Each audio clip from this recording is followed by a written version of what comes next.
अब मंत्री जानना चाहेंगे आज क्या कार्यक्रम था, किस लाभार्थियों को आपने किट आज हमारे मंत्रालय सामाजिक न्याय और अधिकारिता मंत्रालय में स्वच्छता कर्मियों के साथ साथ ऐसे श्रमिक जो सीवर और सेप्टिक टैंक का जोखिम भरा काम करते हैं, आज उनके जोखिम को कम करने के लिए, सुरक्षा के लिए और अच्छे से वो अपना काम कर पाए, इसके लिए हमने बड़ी संख्या में किट और साथ ही सहायक उपकरण,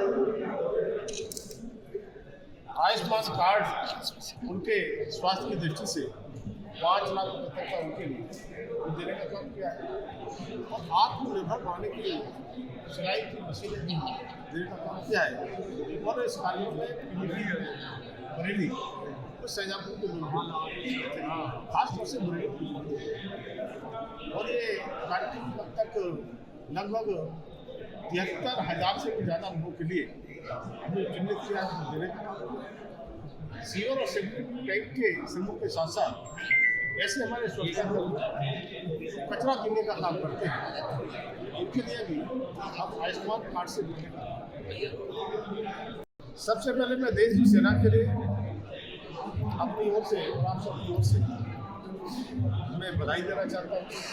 और वास्तव में उनके लिए पूरे देश को सैल्यूट करना चाहिए कि उन्होंने जिस तरह से जाबाजी के साथ अपने शौर्य, साहस और वीरता का परिचय दिया है, भारत का परिचय कराने का काम किया है। और ऐसे में राजनीति करना, समाजवादी पार्टी के लोग इसमें जाति भूलना और जाति करते करते सेना में जाति की बात में आ गए हैं।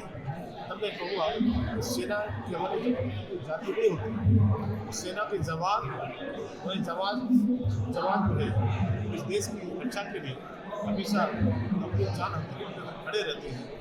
इसलिए और चाहे हमारी सूफिया हो, चाहे मोनिका सिंह हो, हमारे अधिकारी हो, सबका सम्मान जितना करना चाहिए उससे ज़्यादा मुझे लगता है कि जितना करेंगे उतना कम है।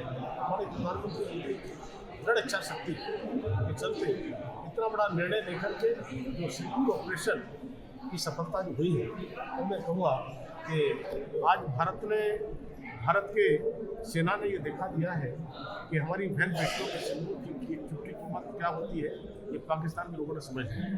और मुझे कहने में कोई संकोच नहीं है, 22 अप्रैल को जो जिन राष्ट्रों के लिए, बैठकों के लिए जो धर्म पूछ करके उनकी हत्या की गई थी, उनके बच्चों के सामने, उनकी पत्नियों के सामने, तब मैं कहूँगा कि आतंकवादियों के उनके ठिकानों को जिस तरह से हमारी सेना ने टारगेट किया और सटीक जगहों पर निशाने लगा करके उनको तबाह करने का काम किया, इनमें 100 से भी ज़्यादा आतंकवादी मारे। लेकिन भारत में हमारे प्रधानमंत्री मोदी ने अडिग तरीके से कहा था अगर पाकिस्तान कोई दुस्साहस करेगा तो कड़ा जवाब देंगे। तो पाकिस्तान ने जब दुस्साहस किया तो फिर उनके सैन्य ठिकानों को तबाह करने का काम हमारी सेना ने किया है। मैं सेना को हृदय से बधाई देता हूँ, सैल्यूट करता हूँ। और मुझे लगता है कि ऐसे में राजनीति नहीं करना चाहिए और भारतीय जनता पार्टी पूरे देश में तिरंगा यात्राएं निकाल रही।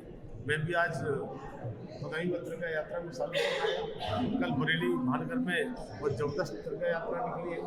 कह सकते हैं कि तिरंगा हमारी आन है, बान है, शान है और तिरंगा को जिस तरह से सम्मान बढ़ाने का काम हमारी सेना ने किया है, वास्तव में इस देश को एक सुर में बधाई देना चाहिए।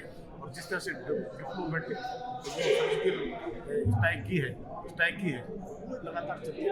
प्रधानमंत्री जी ने जो संबोधन देश के नाम किया है, बड़ा संदेश मुझे दिया है कि भारत में इस भारत की ताकत केवल पाकिस्तान ने नहीं देखा है, दुनिया ने भारत में देखा। आतंकवादी की बहन का उनके खिलाफ मुकदमा दर्ज हो गया, अब इनके खिलाफ क्या होना चाहिए?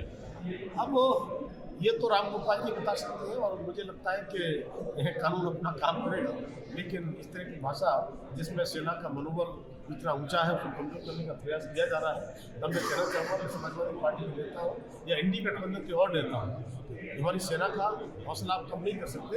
सेना के हौसला बढ़ाने के लिए हमारे प्रधानमंत्री जी जिस तरह से सेना के बीच में जाते हैं, जिस तरह से रक्षा मंत्री राजनाथ सिंह जी सेना के बीच में जाते हैं हौसला बढ़ाने के लिए, लेकिन ये लोग हौसला ढूंढने का काम करते हैं।